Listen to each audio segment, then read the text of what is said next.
Our next speaker is Eva Maria Anderbeck from Linköping University in Sweden. Professor Anderbeck is responsible for a multidisciplinary teaching of professionals in the field of physical abuse and sexual abuse in the psychiatric section of child and adolescents in her university in Sweden. Her research is focusing on epidemiology of child abuse while putting a focus on physical abuse and its effect on the mental health.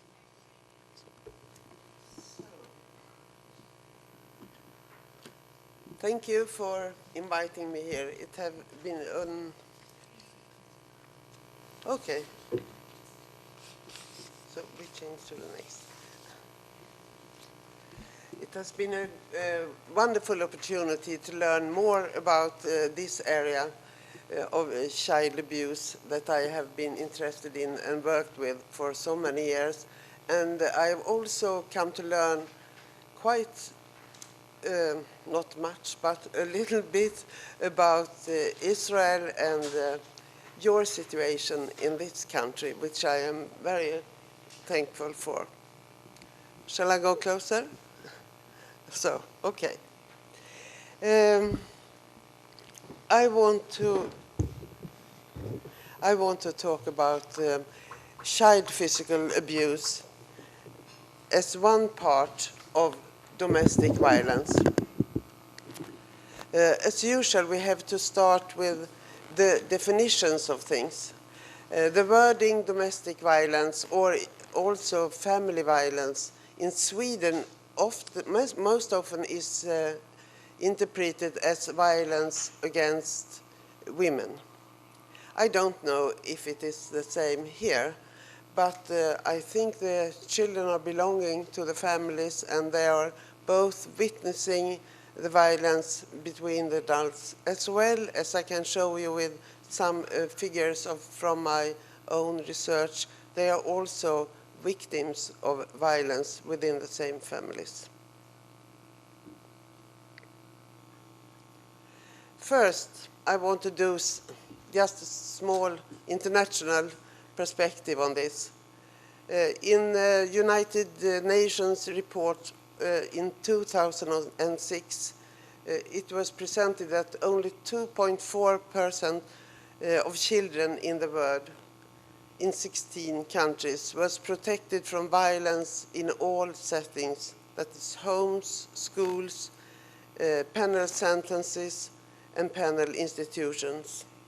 Now, the last figures I have seen from 2012, I think it was about 160 countries who still are permitting the use of violence against children in the homes. And in 37 countries, that is, that children are protected by law from violence. So, we haven't come so far. Perhaps you know that we in Sweden prohibited violence in all settings in 1979, and I can say that we were the first country in the world to do so. I think Israel has that law now since some years, but it's still a problem. And I think that what I will talk about today is the children's perspective, the children as members of these families where there is domestic violence. Some more about Sweden and the historical perspectives on legislation. In 1864, assault became a punishable offense in Sweden, and men lost their right to physically punish their wives, and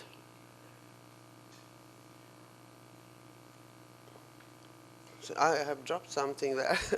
They lost their right to physically punish their wives, servants, and children, should be. And women could no longer beat the servants in the household. But corporal punishment against children in the family was still permitted, with the only restriction that the child would not be killed. And that legislation was going on until 1957. In the first law against violence against children was in 1928, where it was a prohibition of corporal punishment in grammar schools in Sweden. And then 1958, all school spanking was prohibited. And then, as I just mentioned, all violence against children became illegal in 1979 and has then been considered as a crime under the penal code. The anti-spanking ban has three main objectives. First, to change attitudes toward the use of violence in upbringing children. Secondly, to set clear norms for what is permitted for both parents and professionals. And third, to promote early detection and thereby early interventions of abuse. So what has happened after the prohibition? As you can see at this figure, the police reports in Sweden have increased enormously. And of course, you could believe that this is due to there is an increase in violence against children, or you can interpret them. I have to apologize for my English. It is not my native language, and sometimes it's hard for me. But please let me know if there is something you can't understand. So what I wanted to say is that you can look at these figures and say that the awareness of and what should I say, the acceptance of against violence of children has been changed. So many more reports are done to the police. When we look at self-reports of child physical abuse in Sweden, we can see that the figures are quite opposite to them of the police reports. Both the parents' attitudes towards violence against children, which is lilac staples, has been decreased, and the prevalence of what children report about being abused has decreased.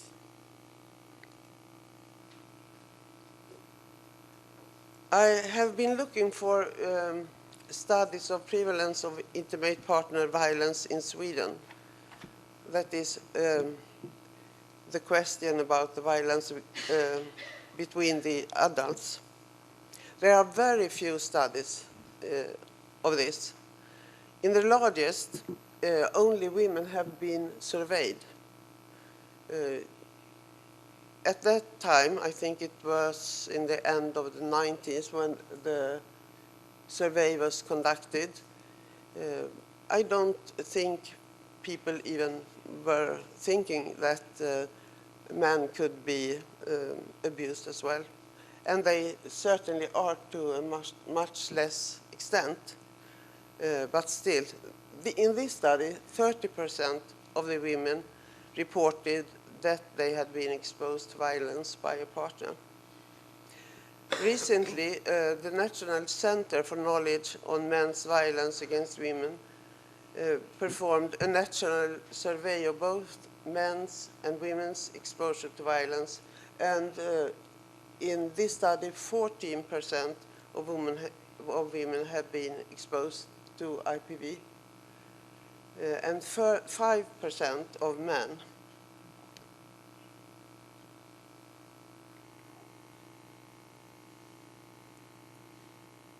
I have performed some studies of CPA in Sweden, as I mentioned. They are done with two different materials. One is a study of cases reported to the police in a Swedish police district during 11 years. And the other is a big cross-sectional study distributed to the total number of pupils in 3 different grades in a Swedish county.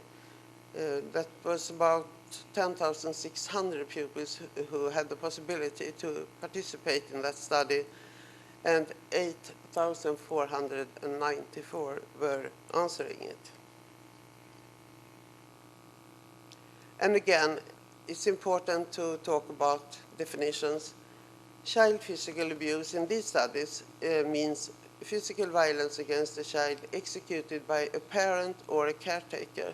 Of course, many children are exposed by other perpetrators, but when I talk about child physical abuse, I talk only about them who have been exposed by parents or caretakers.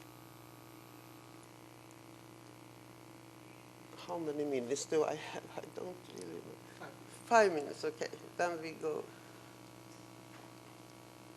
quick. I want to summarize the cross-sectional study quite quickly. There were about 15% reporting child physical abuse, about the same number as it was in the Israeli study, I think. 7 of these children had told any authority, that is school personnel, that is police, social services, and people from the health centers. Further, child physical abuse has strong associations with accumulated risk factors. And for the fourth, child physical abuse and parental intimate partner violence are strongly associated, and child physical abuse has also been shown to have strong associations with poor health and risk-taking behaviors. So something about that child physical abuse and parental intimate violence coexists in the families. 10.8% of the pupils reported that there has been parental intimate partner violence in the families. And of these, 58%, more than half, also reported that they themselves had been exposed to violence.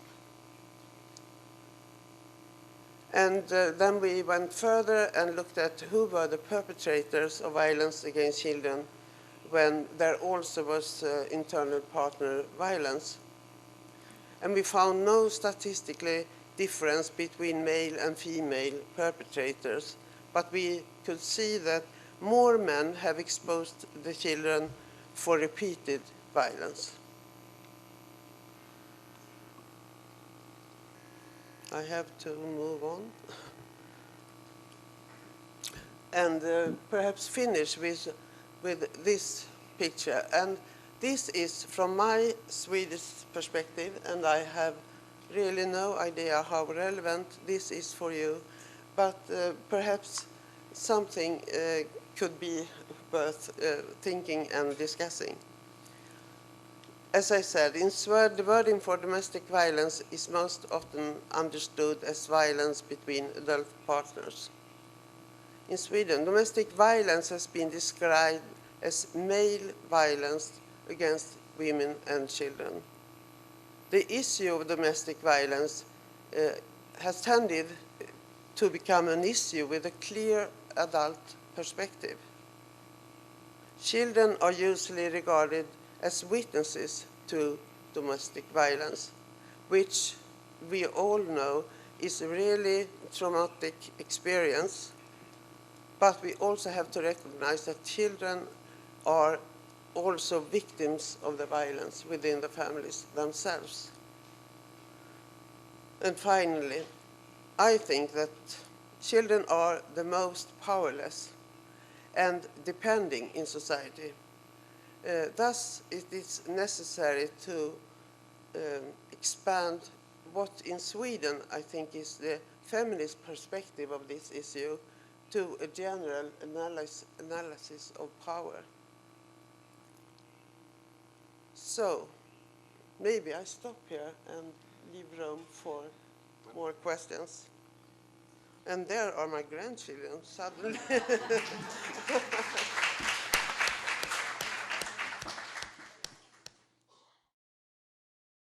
Next, I'd like to invite Professor Rinat Peled from School of Social Work here in University of Tel Aviv to comment on the issues that were discussed until now.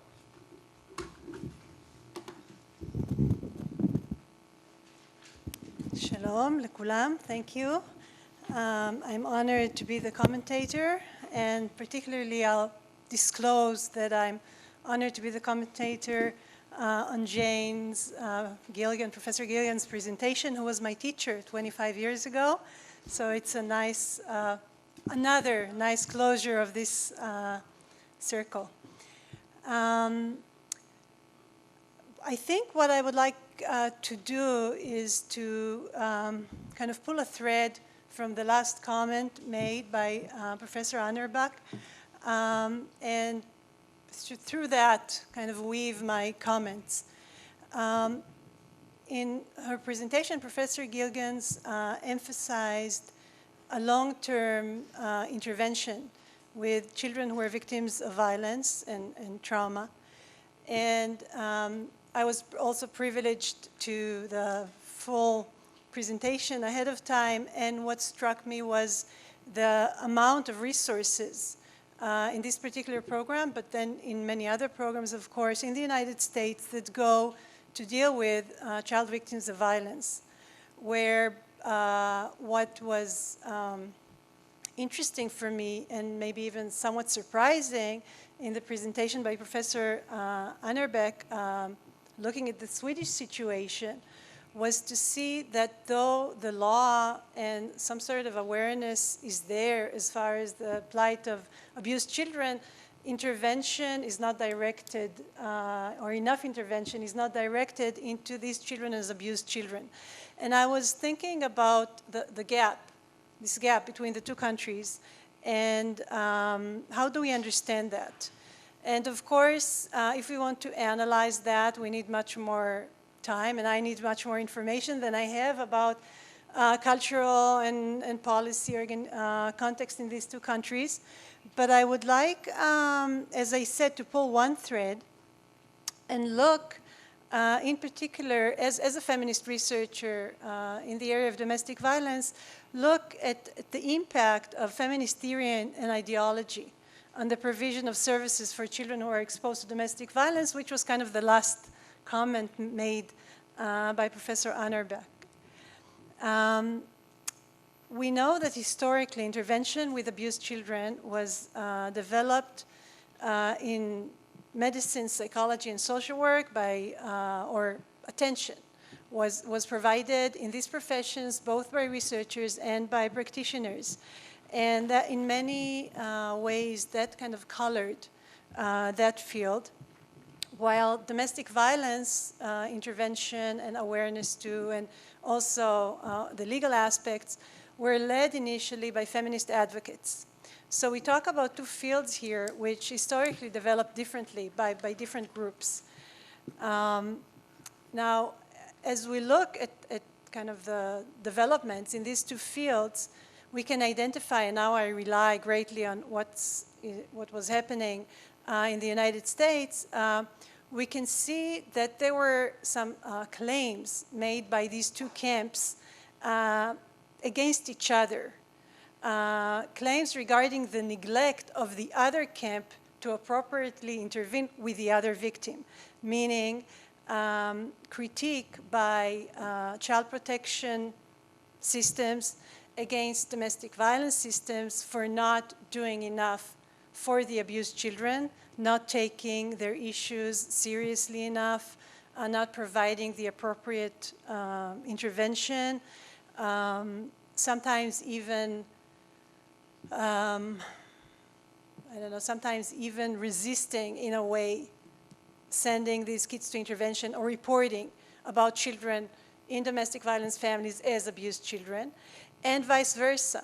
We see some claims within child protection against, vice versa. We see some claims within domestic violence services and organizations against child protection for not taking seriously enough or not intervening appropriately with abused women, seeing mostly the interest of the abused child and missing something.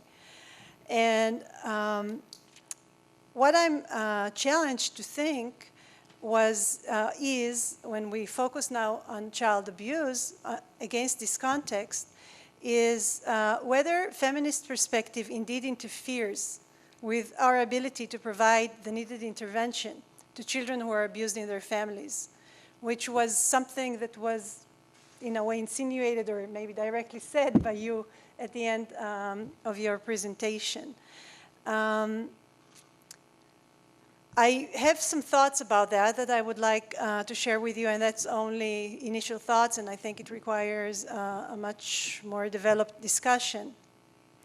First of all, I think we should look at what feminism did for intervention with abused children. And I think feminist theory and feminist advocacy contributed greatly to intervention with abused children. We know that feminist advocates can be credited significantly for identification, for kind of advancing identification and conceptualization of child sexual abuse within families, the whole issue of incest, and that's one thing that is attributed to feminism. We also know that feminism facilitated and still does structural understanding of social and cultural factors that contribute to child abuse. And following that, feminism has expanded our thinking and practice to structural and cultural interventions directed at these factors such as poverty, inequality, gender roles, etc. For example, I think it's the understanding of the connections between the feminization of poverty and child abuse is extremely important. It has to do with this type of social structural understanding of the causes of abuse of children within their families that cannot be attributed only to intra and interpersonal factors. I also think that we can attribute to feminism the extremely important analysis of power relationships that should always be part of intervention in cases of family violence if we want to avoid the injustice and also the other grave consequences that have to do with blaming victims. We know that the situation within families is very complex, that the identities of victims and perpetrators are often not clear-cut, or we cannot divide the identities to victims and perpetrators, and there is this complexity of a victim who's a perpetrator, who's a victim, who's a perpetrator. And I think that looking at this complexity through power relationships helps us avoid that. Yet, I do think that feminism may at times limit our ability to identify and respond to child abuse. This is true particularly if we hold rigidly to kind of an early feminist notion whereby all women are victims and all men are perpetrators, or that victims tends to be female, perpetrators tend to be male. I think then we may fail to notice incidents whereby women are abusive toward children, towards both boys and girls, and we might also be reluctant to intervene with them for fear of re-victimizing a female perpetrator who's also a victim of interpersonal or cultural abuse herself. Now, what I would like to end with is my way of looking at it, which is trying to gain all the, or to kind of hold to all the contributions of feminist analysis to domestic violence and to violence against children, while trying to expand our view so that we wouldn't be blocked by this feminist analysis doing what we need to do. And for me, I think the best way to do that is to adopt what is called now an intersectional feminist analysis that puts emphasis on power relationships, not necessarily solely on gender relationships. And then we can look at intersections of different power positions, such as age and gender and social class and other positions, and allow room for a more complex situation. And in that sense, you know, maybe that's what I wish for Sweden. You know, if you might, I don't think we need to, you know, relinquish feminism, but to try to find a version that through which we can do it all. Thank you.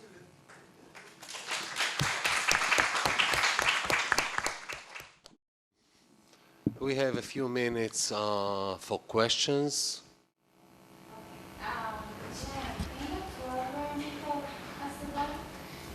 Some of the children were sexually abused, right?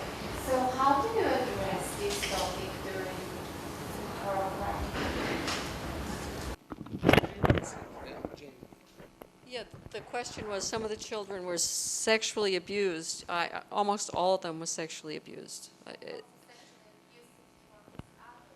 No, many of the children were sexually abusive toward others, primarily boys. We didn't have, I don't know that we had any girls who were acting out sexually against others. We had girls who were very physically aggressive, but not sexually aggressive. And Ian did act out sexually a couple times. That's why he came to the attention of the agency in the first place. He was like 8 years old, and he acted out against 2 little neighbor girls.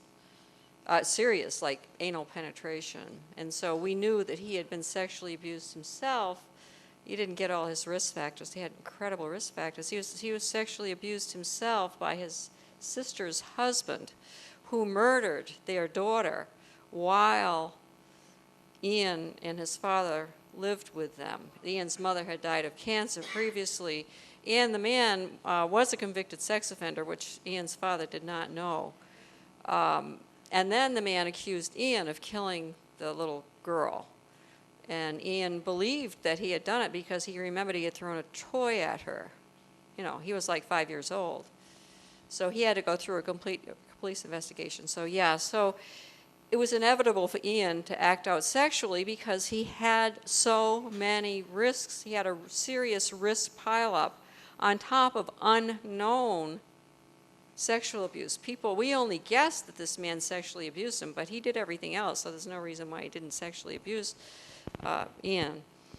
And so it's absolutely inevitable. And so at the time, we actually had a treatment program for Ian. So Ian went into this treatment program, which was a very good one, and he loved it. He loved it, and his father didn't. I mean, his father wanted the child to go, and the father cooperated, but the father never really believed that Ian was going to be in any trouble at all. And then when he acted out again, that's when everything changed. So yeah, sexually acting out for kids typically, but not always, sometimes, usually is a response to being sexually abused and a pileup of other risks. There are some kids, and I've interviewed them as older people, who were not, as far as we know, sexually abused in the traditional sense of sexual touching, blah, blah, blah, but they had older siblings who were very sexual in front of them with their girlfriends and boyfriends. And so they became sexually abusive over time because they learned that sexual stimulation helped them feel better. because they also had a huge amount of risk pile up with no opportunity to process all the traumas that we had. And that was the biggest risk for, I mean, Ian had tremendous risks, but the biggest risk was his father's refusal to believe that he needed to process those risks. And that led to the second acting out sexually, which was really a pretty, I mean, it's a long story, and it's just like, talk about adult irresponsibility. I'm not talking about the father, I'm talking about the people Ian was with while they permitted him to sleep in a tent with a younger boy, and they knew about Ian's history.